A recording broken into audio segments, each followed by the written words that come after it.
ہمارے شہر میں ایک شخص جب فوت ہوا تو اسے غسل دینے والے عالم نے دیکھا کہ اس کا داہنا کندھا ایسے تھا جیسے کسی نورانی شکل والے بزرگ کا چہرہ۔ قبر میں اتارتے وقت بھی عالم صاحب نے محسوس کیا کہ اس کے داہنے کندھے میں سے روشنی پھوٹ رہی تھی۔ دفن کے بعد امام صاحب اس مرد کے گھر گئے اور گھر والوں کو ساری کیفیت بتا کر وجہ پوچھی تو ماں نے یہ واقعہ سنایا۔ میرا بیٹا جب کالج سے فارغ ہوا تو جلد ہی اسے ایک اچھی جگہ نوکری مل گئی اور ہمیں اس کی شادی کی فکر ستانے لگی۔ اچھی نوکری ہونے کے بدولت اس کے لیے اچھا رشتہ ملنا کوئی مشکل نہیں تھی۔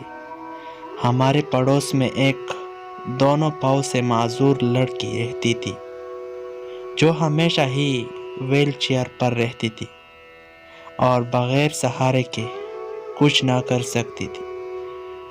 میرے بیٹے نے کہا، امی مجھے اس لڑکی سے شادی کرنی ہے۔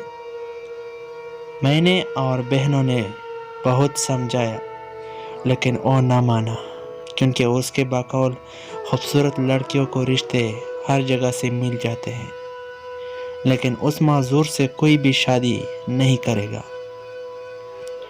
آخرکار ہمیں اپنے بیٹے کی بات ماننی پڑی اور اس کی شادی اس معذور لڑکے سے کر دی اور ہر روز اپنا ناشتہ خود بنا کر اور اپنی بیوی کو کھلا کر آفس جاتا، واپس آ کر بھی خود ہی سب کچھ کرتا، اپنی بیوی کو باتھ روم وغیرہ لے کر جانے کے لیے وہ اسے اپنے داہنے کندھے کا سہارا دیتا تھا۔ اس لیے اس کا داہنا کندھا چمک رہا تھا کیونکہ اس نے اپنے زندگی کی ساری آسائشیں اپنی معذور بیوی کے نام کر دی تھی۔